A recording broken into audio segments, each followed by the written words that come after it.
Bom, então vamos retomar. Então era para sermos consumidos pela maldade, mas Deus nos emprestou a sua bondade. Eu sei que quando a gente fala assim, você pode se lembrar de um sem número de atos de maldade que você sabe que há no mundo atual. Mas eu queria que você pensasse que a maldade é natural, mas a bondade é um milagre.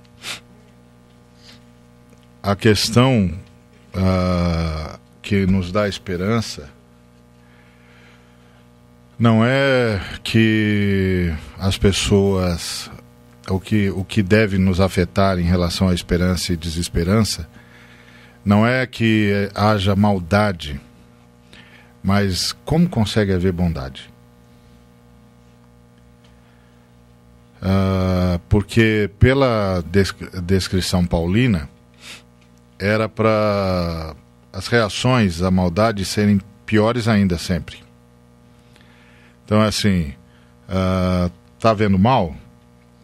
Então eu vou fazer pior ainda. É bem a frase de Lameque, não é? O descendente de Caim, que disse: se Caim matou por uma questão religiosa, existencial, ou seja lá que nome possa se dar a razão que Caim alegou para cometer o primeiro homicídio, eu matei porque o sujeito esbarrou em mim.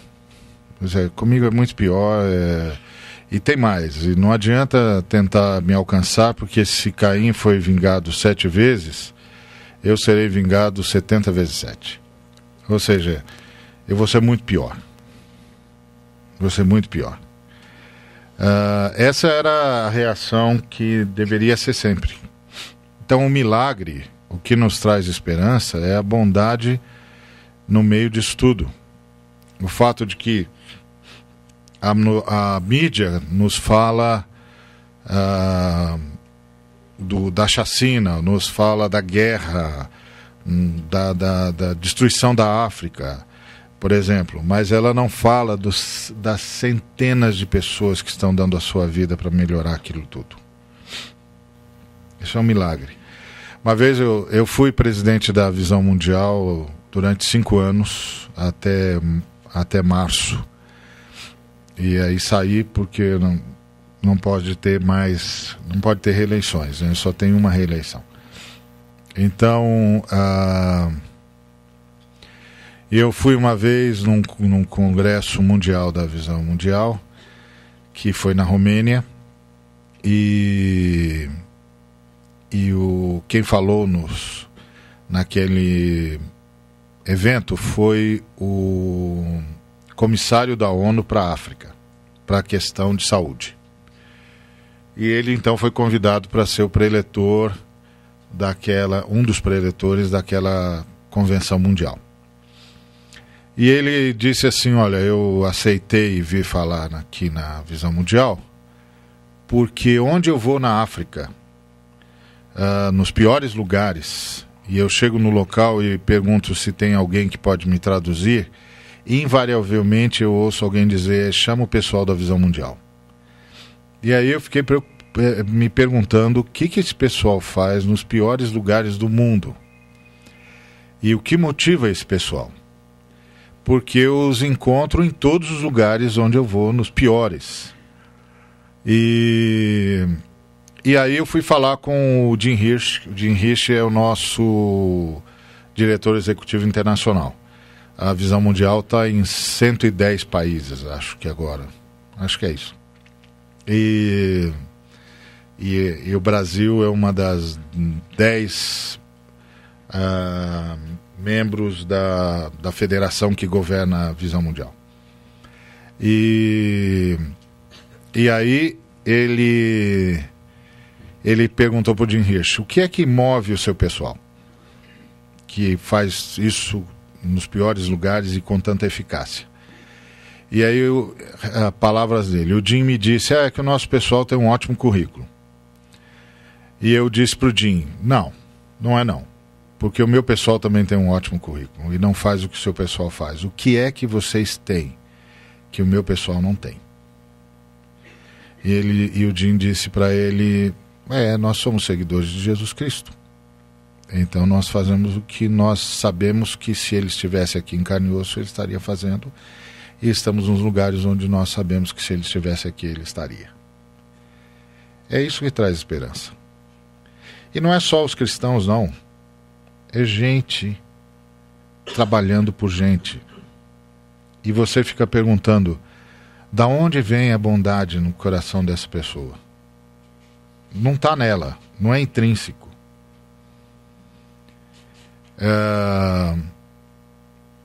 Como é que tem alguma coisa vencendo a maldade que há nela? Então, realmente, quando você olha para o mundo, você pensa: puxa, se isso não é o que o Paulo falou, mas não é. Não é. O que o Paulo falou é muito pior. O que o Paulo falou seria universal. Ninguém, absolutamente ninguém, escaparia. Então é dessa esperança que nós estamos falando. Alguma coisa aconteceu. Que é isso, era para sermos consumidos pela maldade, mas Deus nos emprestou a sua bondade. Por quê? Porque toda boa dádiva e todo dom perfeito vem do alto, descendo do Pai das luzes, em quem não há mudança nem sombra de variação. Foi o que o apóstolo Tiago nos ensinou. Ou seja, tudo de bom que acontece no mundo é presente de Deus. O cientista que agora está descobrindo um processo, uma cura, etc., é presente de Deus. Mesmo que ele nunca venha atribuir a Deus, porque Deus tem essa virtude. A melhor coisa que alguém pode fazer é glorificar a Deus. Mas Deus não age em relação ao ser humano na proporção do quanto o ser humano o glorifica. É isso que a gente tem de saber de Deus sempre. A melhor coisa que um ser humano pode fazer é glorificar a Deus. Mas Deus não age nos seres humanos e com os seres humanos e pelos seres humanos na proporção em que nós o glorificamos. Ele é movido por outra coisa. Ele não é movido pela nossa resposta. Então, é isso que o Paulo chama de graça. É mais do que favor imerecido. Quando a gente pergunta para qualquer cristão, imagino que em qualquer parte do mundo, o que é graça, a resposta invariável é favor imerecido. Mas eu não sei se consigo transmitir para os irmãos e irmãs que essa definição nem arranha o que é a graça. Nem arranha. Então, tudo de bom que acontece no mundo é presente de Deus. E isso é uma coisa que a gente não pode esquecer jamais. É bem nessa visão do Tiago, descendo do Pai das luzes, em quem não há mudança e nem sombra de variação. Ou seja, há uma estabilidade em Deus que a minha infidelidade não consegue alterar. Há uma estabilidade em Deus que a minha rebeldia não consegue alterar. Há uma estabilidade em Deus que a minha ingratidão não consegue alterar. Nós estamos falando de algo muito mais profundo do que a frase favor imerecido consegue dizer. Por isso, quando eu ouço às vezes alguns irmãos dizerem, não, eu estou com um problema, mas eu vou participar de uma campanha XY, e no final dessa campanha XY Deus tem de me abençoar, ou coisa que o valha, ou quando eu ouço um irmão dizendo, eu vou determinar, eu fico olhando, dizendo, ué, do que ele está falando? Exatamente, eu não consigo nem entender o que ele está falando. Falei, irmão, mas o que você está falando? Você está falando que vai forçar Deus a ser mais gracioso do que já é? Mas você sabe exatamente o que é a graça de Deus? Então do que você está falando? Então às vezes eu me dou conta de que nós banalizamos isso. Nós banalizamos e isso em detrimento das nossas orações, porque aí a gente não sabe mais como orar. Até porque não sabe mais com quem está falando. Não é? E o princípio da eficácia da comunicação é você saber com quem que você está falando. Não é?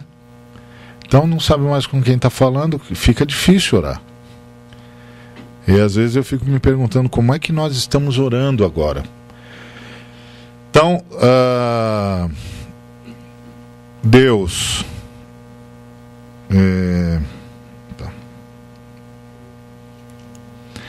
era para sermos consumidos pela maldade, mas Deus nos emprestou a sua bondade, porque toda boa dádiva e todo dom perfeito vem do alto, descendo do Pai das luzes, em quem não há mudança e nem sombra de variação.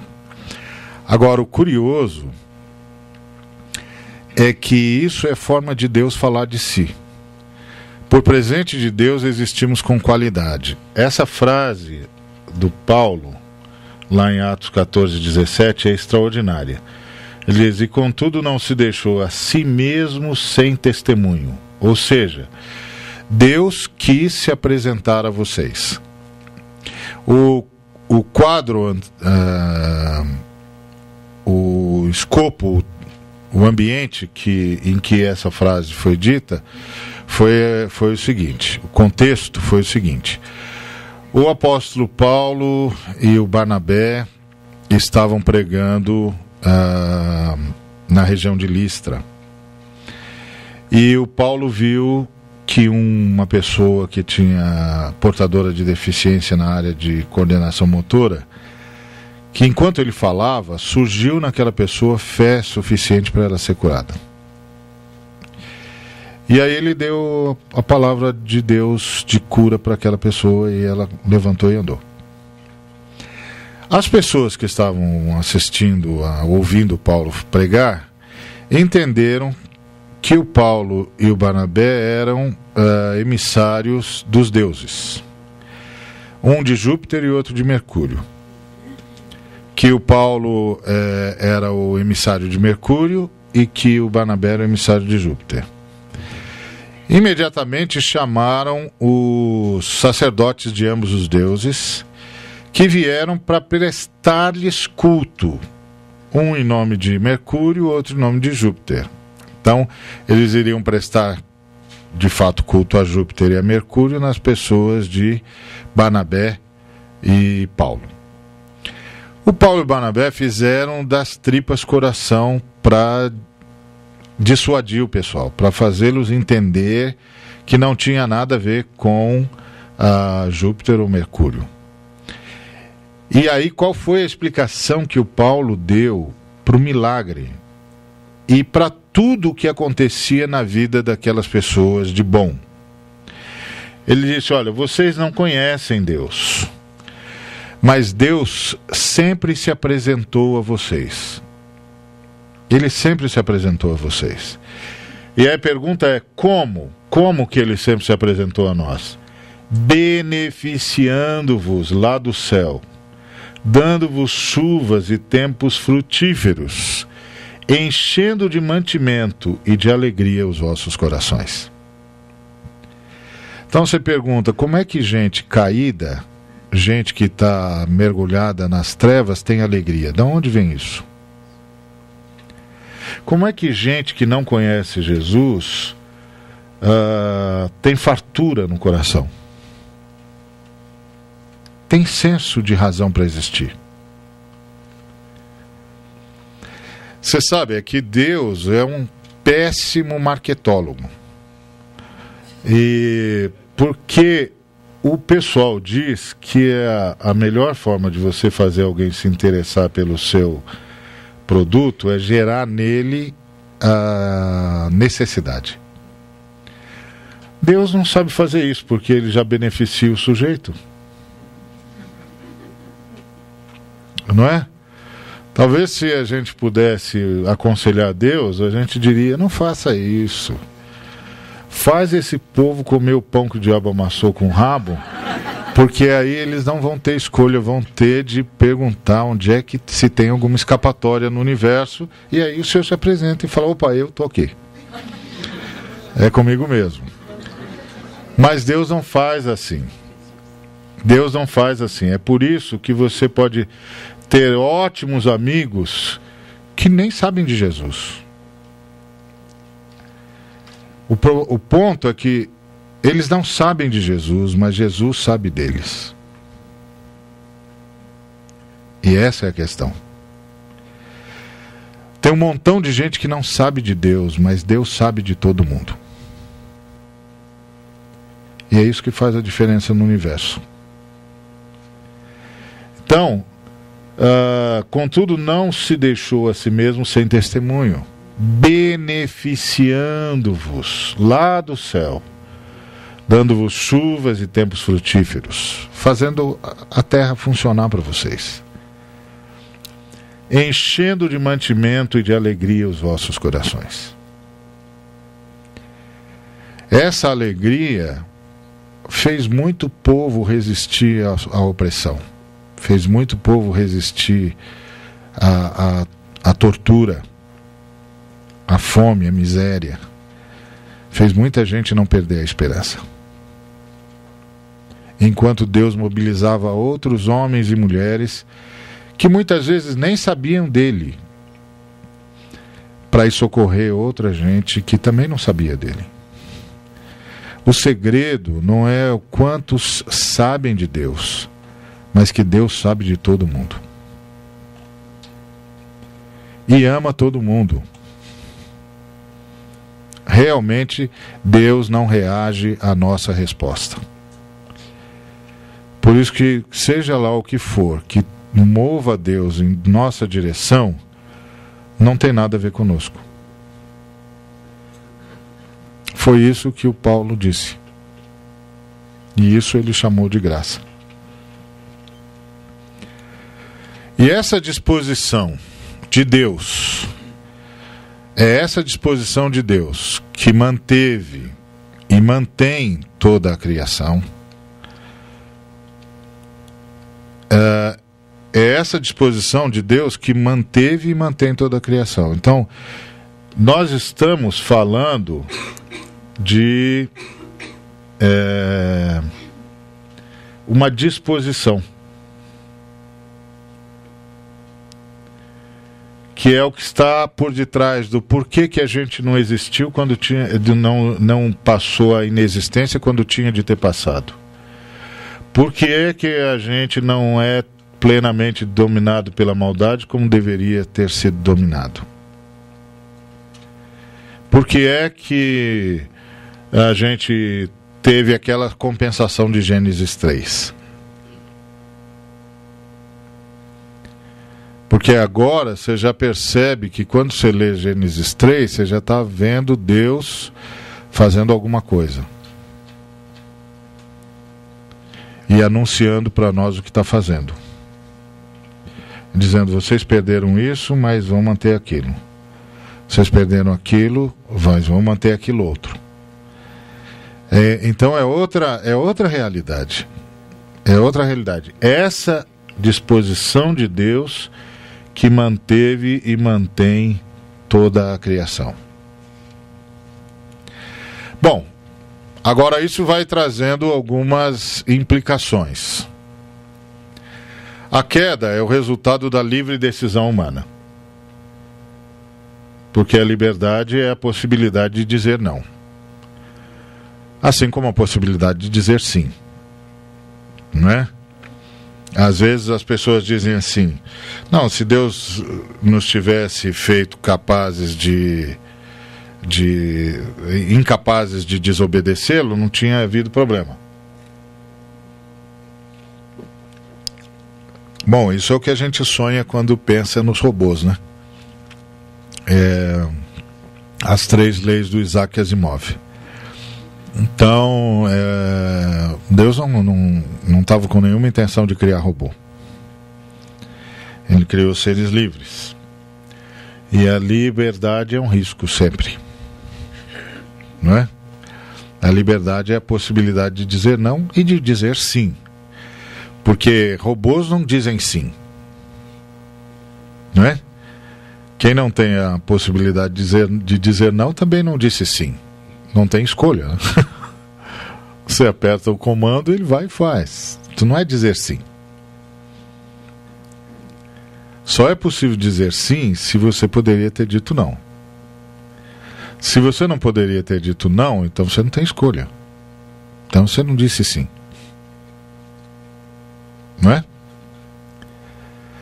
Então, a queda é o resultado da livre decisão humana.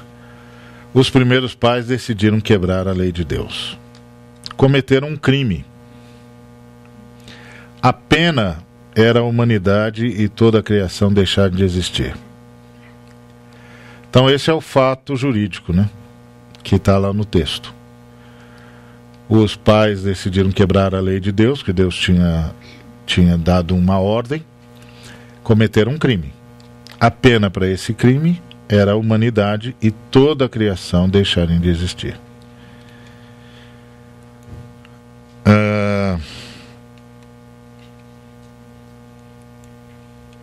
E aí a questão é o que Deus fez com a justiça. Que crime é uma questão de justiça. Então o que Deus fez com a justiça? E a pergunta, e justiça é um atributo de Deus. Quando Abraão foi orar por Sodoma, o argumento que ele usou para orar foi: não faria justiça o juiz de toda a terra? Porque o Senhor disse que iria destruir Sodoma e Gomorra e as cidades circunvizinhas. O Abraão se lembrou de Ló, seu sobrinho que estava lá. Aí ele vai orar por Ló. Mas o Ló está onde está porque decidiu ir para lá, ele que escolheu. Quando eles se separaram, o Abraão disse: ok, você escolhe para onde você quiser ir, se você for para um lado eu vou para o outro. Ele escolheu as campinas de Sodoma porque eram as melhores pastagens, etc. Então ele escolheu o melhor e deixou para Abraão o pior. Mas Abraão disse: você escolhe. Ele escolheu. Então ele está lá por escolha. E quando a coisa lá começou a ficar ruim, que o nível de injustiça social chegou às raias do absurdo, porque todo mundo pensa que Sodoma e Gomorra foram destruídos por causa da sua imoralidade. Mas Sodoma e Gomorra foram destruídos por causa da injustiça social. Está lá em Ezequiel 16, versículo 49. A imoralidade e tudo aquilo já era resultado da injustiça social. Tá certo? Porque injustiça social é assim, não é só o sujeito que acha que pode ter tudo enquanto os outros não têm nada. Injustiça social leva o sujeito que acha que pode ter tudo a achar que pode fazer tudo. Que essas coisas andam juntas, né?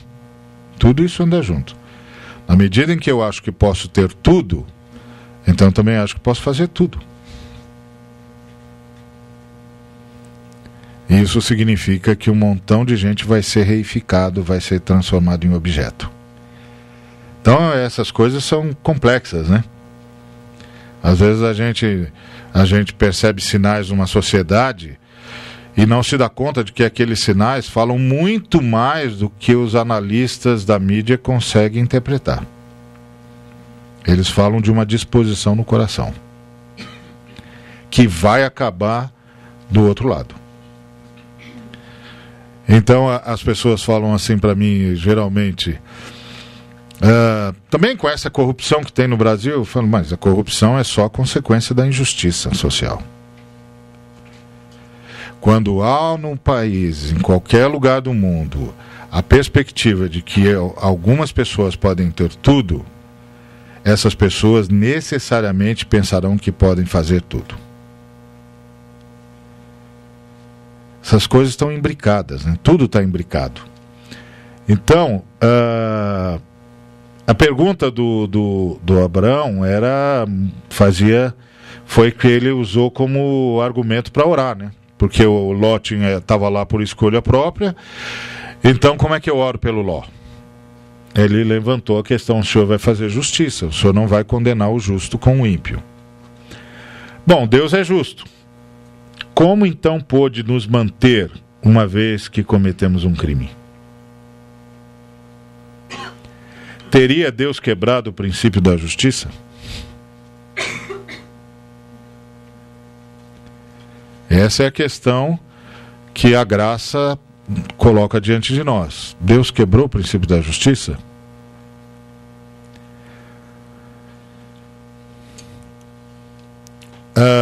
E aí temos a resposta da Bíblia. Pois assim como por uma só ofensa veio o juízo sobre todos os homens para a condenação, assim também por um só ato de justiça veio a graça sobre todos os homens para a justificação de vida. Olha que interessante. A gente pensa que a graça é o contrário da justiça. Mas aqui está dizendo que a graça é o resultado da justiça.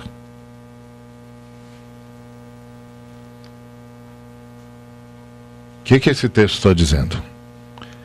Assim também por um só ato de justiça veio a graça. Então a graça não é nem o escamoteamento, nem a quebra do princípio de justiça. Pelo contrário, ela só é possível porque houve justiça. Curioso, né? E aí arremata o apóstolo: mas vós sois dele, em Jesus Cristo, o qual para nós foi feito por Deus sabedoria e justiça e santificação e redenção. O que esses dois textos estão nos ensinando? Não, que Deus não abriu mão do princípio de justiça, não. Que ele resolveu o problema do princípio, porque justiça é um princípio, né? Antes e acima de tudo. É um princípio que mantém os relacionamentos no equilíbrio, né? É que a gente já trabalha com justiça a partir da legalidade, né? Então o que é ilegal é injusto, o que é legal é justo. Não necessariamente. Justiça é um princípio anterior à lei. Deveria ser o princípio que move o legislador. Lamentavelmente nem sempre é. Mas é um princípio anterior. Não é? Então, do que é que nós estamos, o que é que o texto está nos dizendo? Que Deus satisfez o princípio da justiça em Cristo Jesus. Mas quando Deus fez isso? Por quê? Se a pena para o crime da queda é deixar de existir, então Deus tinha de fazer alguma coisa antes da humanidade pecar. Porque depois do pecado deixaríamos de existir imediatamente. E não daria tempo de mais nada. Porque é pular para o nada. Lembra da ilustração? Está aqui. Aqui é o local de viver, de existir, de se mover e plum, rompemos com Deus. Pulamos para o nada. E quem pula para o nada, nada é. Não é? Ou nada fica. Ou nada se torna. Não é? É inexistência. Então, se a pena para o crime da queda era deixar de existir, Então Deus tinha de fazer alguma coisa antes da humanidade pecar. Porque depois do pecado, deixaríamos de existir imediatamente. E não daria tempo de mais nada. Então, quando foi que Deus fez isso? Porque a questão toda é a questão do princípio, né?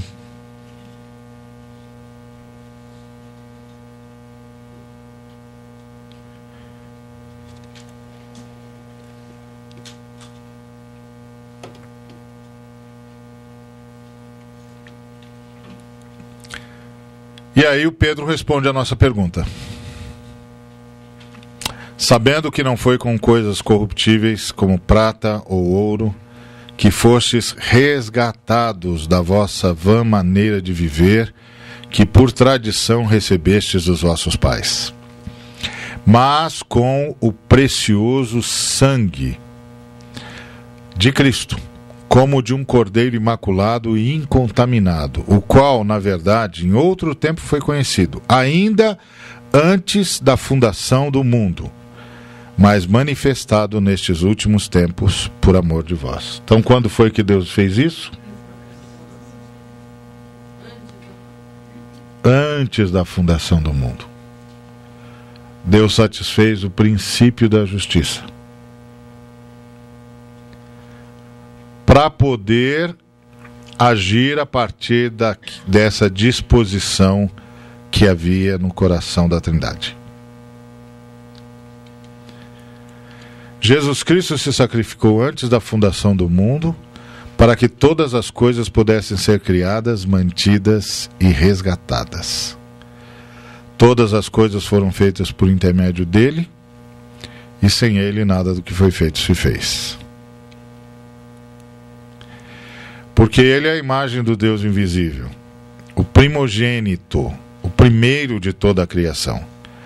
Porque nele foram criadas todas as coisas, que há nos céus e na terra, visíveis e invisíveis, sejam tronos, sejam dominações, sejam principados, sejam potestades, tudo foi criado por ele e para ele. E ele é antes de todas as coisas, e todas as coisas subsistem por ele. Quando você está falando de Jesus Cristo, é desse ser que você está falando. Você não está falando do mártir do Calvário, embora ele tenha sido um mártir. Mais um sacrifício, de fato ele foi um sacrifício, mas também foi um mártir. Você não está falando de um grande líder, embora ele é o maior de todos, né? Nada nem ninguém da história foi como ele. Uma vez eu li aquele livro do Humberto Eco, em que creem os que não creem, e é uma conversa entre o Humberto Eco e o cardeal Martini, né? E é interessante que o Humberto Eco começou a fala dele dizendo que tinha um débito com a igreja. E o débito que ele tinha com a igreja era Jesus de Nazaré. E aí ele explica, dizendo, mesmo que Jesus de Nazaré não tivesse existido, o fato de haver um punhado de seres humanos capazes de criar um personagem como esse, já traria esperança para a humanidade. Quer dizer, agora, isso Humberto Eco viu, né? Sem saber de tudo isso. Quando nós estamos falando de Jesus, nós estamos falando de algo, porque a pergunta é, se nós continuamos a existir e não dá para existir na santidade de Deus, onde é que nós existimos?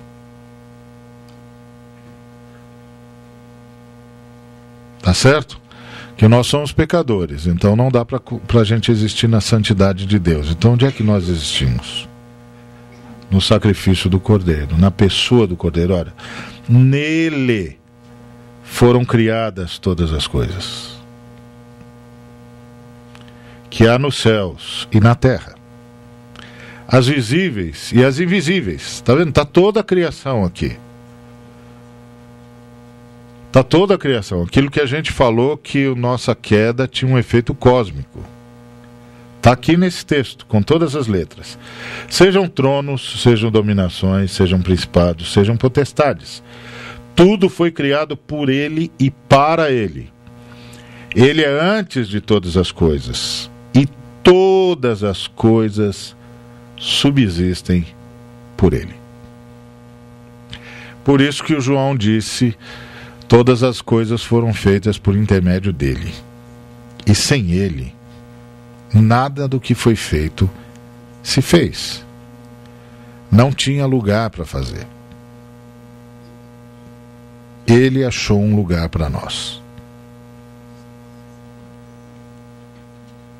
É impressionante isso, gente. É impressionante. Só a fé cristã fala disso. É impressionante. Ele achou um lugar para nós. Ele se tornou o nosso lugar. Que é aquela história do se Deus é santo e nós somos pecadores e não é possível existir fora de Deus. Então, como um Deus santo carrega pecadores? É porque entre o Deus santo e nós pecadores tem um mediador.